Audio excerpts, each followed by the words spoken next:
You leave my daughter alone. Go.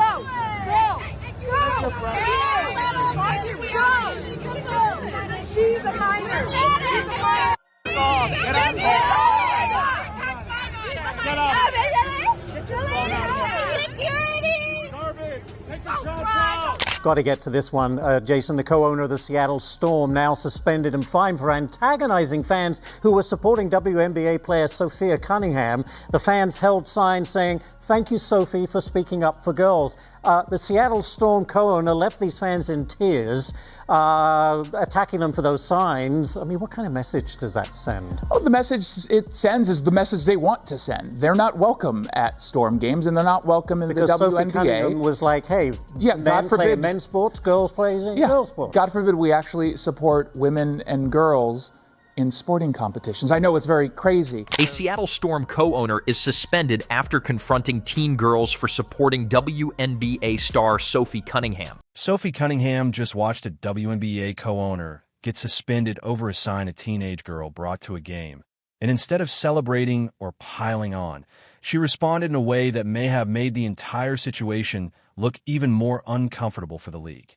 What could have been treated as a simple disciplinary story quickly turned into a much larger conversation about consistency, public perception, and where the league chooses to draw the line.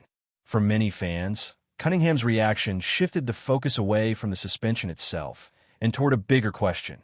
If this situation required such a strong response, what does that say about other controversies the league has handled very differently?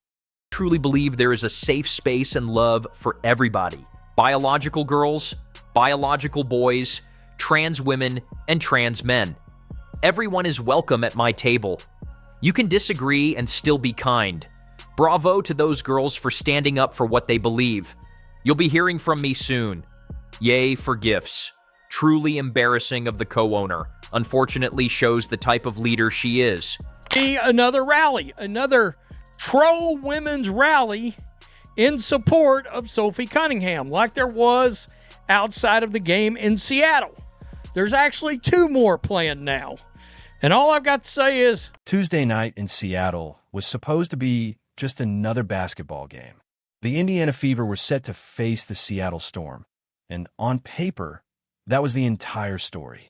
But outside Climate Pledge Arena, before the opening tip had even taken place, a different scene was already unfolding. Small groups of people had gathered, some openly showing support for Sophie Cunningham, while others were connected to a Washington ballot measure focused on fairness in girls' athletics.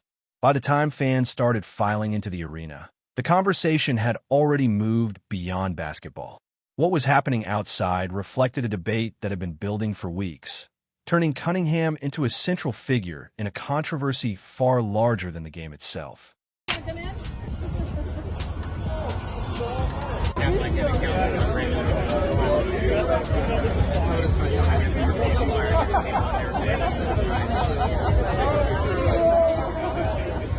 covering your sign.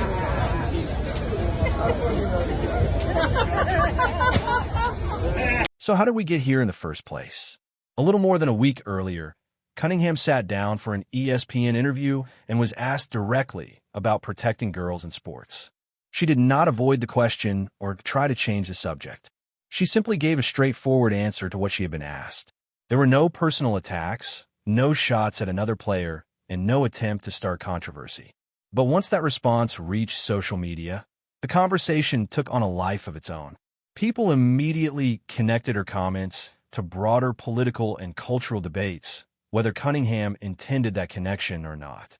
From that moment on, a single answer became the spark for a much larger controversy that quickly spread far beyond basketball.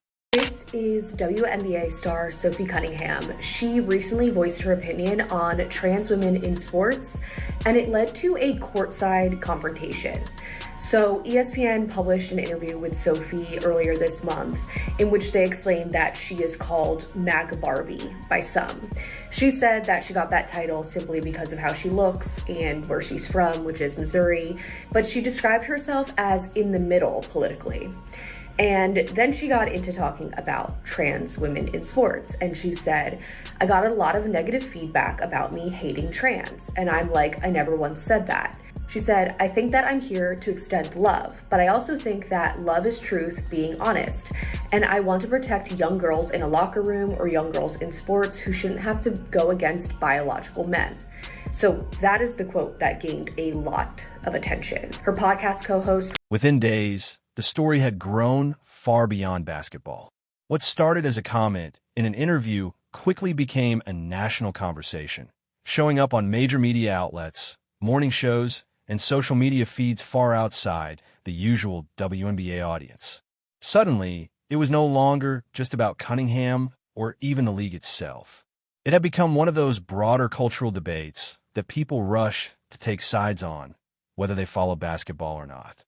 Cunningham never appeared to seek out that level of attention, but once it arrived, she showed little interest in backing away from her position. That willingness to stand by her comments only added more fuel to the discussion, helping push the controversy toward the spotlight it would eventually receive on Tuesday night in Seattle. Thank you, Sophie, for speaking up. And so we were holding on, just watching the game. Again, we were being super great. We hadn't said anything to anyone else. We were being super respectful. We were just holding our signs and cheering for both teams. And this lady, older lady, comes up to us. And at first I think she's going to be nice. And then she asked, like, "What are you guys doing?" Or something like that. And then it was like, "Jesus loves everyone." That's what she told us. And I was like, "Oh, I know. Like, I'm religious. Like, I know. Like, I know." Nice. Yeah. And she's like, "Oh, I hope Jesus can forgive you for what sin you've done," and like something like that. And then she told us that we were effing insane, and that we And she's like, and she went like this. insane. Yeah. She's like, you better stop this and stop pulling shit. this. Yeah. And For you guys I to hope come God here can and save pull you. this. Yeah. A pair of teenage fans made it into the arena and took seats near the court holding a sign that simply read, "Thank you, Sophie, for speaking up for girls." There were no insults, personal attacks, or messages aimed at opposing players, just support for Cunningham's comments. According to the girls, who later spoke with podcast host Brandy Cruz, a woman approached them during the game and began confronting them over the sign. One of the girls said the interaction quickly became emotional and personal, leaving her in tears before the night was over. The controversy escalated further when reports identified the woman as Celeste Keaton, a minority owner of the Seattle Storm. As the story spread online, critics questioned why a supportive sign was reportedly challenged while other messages inside the arena remained visible. By the following day, the incident had exploded across social media, turning what should have been a routine night at a basketball game into yet another major debate surrounding Sophie Cunningham and the WNBA. The question really is, what is it about you crazy-ass lesbian WNBA people that you hate kids? I mean, yesterday, the co-owner of whatever that team is called, the Seattle Storm, goes off, makes some little kids cry. Why? Because they're wearing a Sophie Cunningham jersey. So now we've got angry, big fat white lesbian women that have lost their minds, not only on Caitlin Clark, Sophie Cunningham, but on children. You know, you liberals, you love the mutilation of children. You want the mutilation of children. And now you just want to crush kids who are supporting, well, somebody that supported them in Sophie Cunningham. That detail matters more than it might seem at first.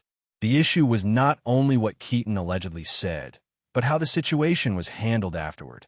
According to those involved, when concerns were raised through what should have been the proper channel in the arena, there was no immediate intervention, apology, or effort to calm the situation down. Instead, the response was reportedly to contact the organization later through email. For critics, that response became part of the controversy itself. They argued that if two upset teenagers were involved in a confrontation at courtside seats, it was something that deserved attention in the moment rather than being treated as an issue to be addressed after the game had already ended.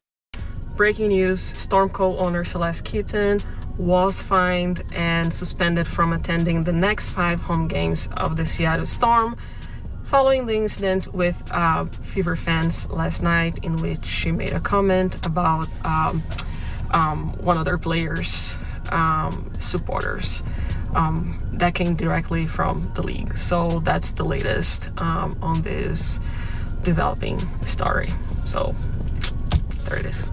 For these Sophie Cunningham, Caitlin Clark fans, I don't think that's enough She needs to get in front of a damn microphone and podium and camera and apologize to those young girls that she made cry for no reason.